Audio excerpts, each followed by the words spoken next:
C'est l'heure de la question sur la douleur. Avec Andréane. Donc, moi, j'aurais une question pour toi, Andréane. Moi, c'est Dominique. J'aimerais savoir pourquoi tu dis que la douleur que j'ai ne vient pas directement de cet endroit-là. Comment ça se fait? Ah, ça, c'est une excellente question. Merci, Dominique. Ça va me faire plaisir de pouvoir t'aider à mieux comprendre ce que je voulais dire par là. Pour pouvoir bien répondre à ta question, si tu me permets, je vais y aller de quelques petites notions. En premier, c'est tout à fait normal de te demander quand ton bras commence à faire mal s'il y a des lésions tissulaires. Ça, c'est des lésions dans les tissus qui composent ton bras, si ça te cause de la douleur. Pour n'importe quel petit bobo qu'on peut se faire, ça ne nous demande généralement pas d'investiguer, c'est-à-dire qu'on fait un lien tout de suite entre ce qu'on voit puis la douleur qu'on a. Par exemple, si tu te mets à avoir mal aux pieds, tu vas bien pouvoir te l'expliquer si tu viens juste de piler sur un morceau de verre puis que ça te fait mal exactement là où tu t'es coupé. Ou bien, par exemple, si ton genou se met à te faire mal aujourd'hui puis que tu es tombé dessus hier. Ça fait du sens, comme on a appris, que ce soit ça la cause de la douleur.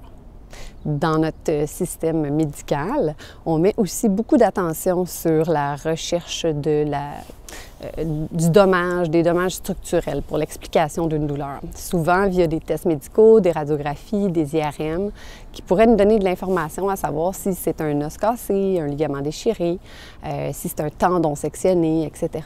Cette approche-là, qu'on appelle biomédicale, elle fonctionne très bien dans de nombreux cas, comme quand on vient de subir des traumatismes, dans un accident par exemple, ou lorsque ça implique une pathologie, une maladie spécifique.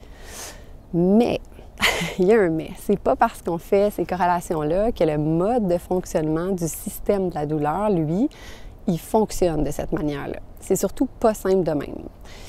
C'est aussi ce qui fait, je crois, de nous des êtres plus intéressants, plus spectaculaires. Bon, OK, moi je suis vendue d'avance, c'est sûr. Mais bon, disons qu'il y a un grand manque d'information et surtout d'éducation dans le domaine de la douleur, en particulier sur la différence entre la douleur et ce qu'on appelle la nociception. La nociception, c'est le phénomène auquel on fait référence le plus souvent quand on a mal. Et surtout, c'est le principe qui est compris par pas mal tout le monde, en tout cas la majorité des gens. C'est pas mal ce que je t'ai décrit tout à l'heure, les exemples juste avant du genou puis du pied. Ça part d'un système de terminaison nerveuse qu'on a dans notre peau. On les appelle les nocicepteurs. Moi, j'aime les appeler les récepteurs de danger. Ces récepteurs-là existent également dans nos muscles, dans nos articulations, dans nos ligaments, dans nos nerfs, dans nos disques vertébraux. Puis, ils sont activés par de la force mécanique ou une irritation chimique. Donc, ils sont activés quand il y a des lésions dans nos tissus, comme quand on se foule la cheville, quand on se fait une fracture de la jambe ou quand on a une brûlure, comme un coup de soleil, par exemple. Quand on a des tissus endommagés, on a des récepteurs de danger, des nocicepteurs, qui sont capables d'apporter un message, un signal à notre conscience, à notre cerveau. Tu vois ici, j'ai dit un message. L'affaire qu'il faut comprendre, c'est que ce message-là, ce signal-là qui vient du tissu vers le cerveau, il n'est pas suffisant à lui seul pour pouvoir créer une expérience de douleur. Ça ne signifie pas que ce signal-là n'est pas pris en compte à la fin ou qu'il n'est pas pertinent dans l'ensemble, mais qu'à lui seul, ce signal-là ne nous permet pas de ressentir de la douleur. On sait que le cerveau doit recevoir plus de signaux de danger que de signaux de sécurité pour qu'on puisse ressentir de la douleur. Le signal provenant des récepteurs de danger est pris en compte, mais il fait partie d'un package avec d'autres signaux et d'autres mécanismes pour pouvoir créer une expérience douloureuse de la douleur. Je dis expérience parce que la définition de la douleur, elle, c'est pas du tout de la nociception. Puis bien c'est ça, c'est une expérience. On n'est pas habitué de la voir de cette façon-là, mais en fait, sa définition de la douleur, donnée par l'Institut international de l'étude sur la douleur, c'est une expérience sensorielle et émotionnelle désagréable associée à des lésions tissulaires réelles ou potentielles ou décrites en termes de telles lésions. tu peux voir ici que je disais vrai lorsque je te disais que c'est un mécanisme complexe. Je veux juste prendre la peine de répéter que c'est une expérience sensorielle et émotionnelle désagréable. Tu peux déjà voir ici que ça ne peut pas être juste sensoriel, donc venant des tissus. On doit vraiment considérer la douleur comme une réponse à un système d'alarme qui est vraiment très sophistiqué. On sait que la douleur, c'est un mécanisme de protection, non pas de détection ou encore moins un outil pour mesurer nos dommages. Puis bien, on sait que c'est absolument nécessaire à notre survie en tant qu'être humain, que on le veuille ou pas. Malheureusement, la conception qu'on a de la douleur, encore aujourd'hui, se base sur des notions vieilles de René Descartes qui datent de 1654. C'est pas des blagues. Puis bien, j'espère que tu ne seras pas surprise de savoir que même si on ne connaît pas encore tout sur ce système-là de la douleur, bien, on a eu plusieurs nouvelles avancées scientifiques depuis 1654. On sait qu'il n'y a pas un seul centre de la douleur dans le cerveau, par exemple, comme on le pensait dans ce temps-là. Puis, bien, il n'y a aucune switch non plus qui peut mettre à off notre système, même si parfois, je me doute bien que vous aimeriez ça. Désolée, je suis dehors. Le cerveau, il traite des informations liées à une menace potentielle en se demandant essentiellement à quel point est-ce que c'est vraiment dangereux ce que je suis en train de faire, ce que je suis en train de vivre en ce moment. Et c'est seulement lui qui décide si la douleur est nécessaire à ta protection à chaque moment de ta vie. Il y a plusieurs parties du cerveau qui sont impliquées dans la décision qu'il finit par prendre. Donc, il va aller chercher de l'information un peu partout, provenant de différentes sphères, différentes parties. Puis en fait, il prend compte de toutes les preuves, tous les indices qu'il y a disponibles pour prendre la meilleure décision possible. On sait maintenant, donc, par la recherche, qu'il y a énormément de choses qui peuvent influencer notre douleur.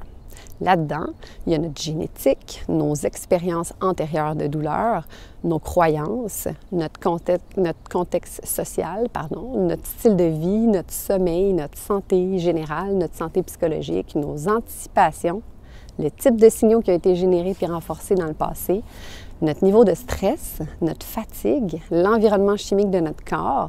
Ça, par exemple, ce qui peut t'aider peut-être à comprendre le sens de ça, c'est la présence d'un processus inflammatoire dans ton corps, par exemple. C'est un bon exemple d'une réaction chimique de ton système immunitaire. Et puis, bien, il y a vraiment plein d'autres signaux encore que je pourrais te mentionner. Le point, c'est juste que le signal qui vient de la lésion, de ton tissu, de ton bras, c'est un signal parmi tant d'autres qui viennent même parfois même pas à notre niveau conscient. Puis il y en a encore plein qu'on ne connaît pas aussi, qu'on étudie en ce moment. Fait que c'est juste pour dire. Après, je pense important de souligner ce que je te disais tantôt, comme quoi la douleur, c'était pas un bon outil de mesure. C'est aussi commun que des dommages structurels du corps, des tissus, par exemple, ne provoquent pas de douleur du tout non plus. Je suis certaine que tu as des exemples de ça dans ta vie où ça t'est arrivé, de trouver des bleus, une coupure, mais de ressentir aucune douleur, de même pas t'en être à percevoir quand ça s'est passé, quand c'est arrivé. Bien, c'est même la même chose à l'inverse. La douleur n'est pas toujours le résultat de dommages structurels non plus. Peut-être dur à assimiler. La confusion sur ces faits-là est malheureusement à l'origine de beaucoup de traitements médicaux inutiles. Il y a une série d'études qui a montré que presque n'importe où, n'importe quelle partie du corps où on prenait une image d'un IRM sur une personne de plus que 30 ans, on avait des très fortes chances de trouver des dommages importants, même dans des endroits sans douleur. Par exemple, les résultats d'imagerie montrent que la dégénérescence de la colonne vertébrale et les hernies discales dans de fortes proportions d'individus sont là, puis ils sont asymptomatiques, là, qui n'ont pas de symptômes. La proportion, elle augmente aussi avec l'âge. Ça fait partie du vieillissement normal. C'est pas nécessairement associé à de la douleur. Sinon, as-tu déjà entendu parler de ça, toi, la douleur du membre fantôme? C'est les gens qui se sont fait amputer d'un membre, mais qui ressentent de la douleur quand même sur un membre qui n'existe plus. Ça, je te le dis pour te faire réfléchir un peu.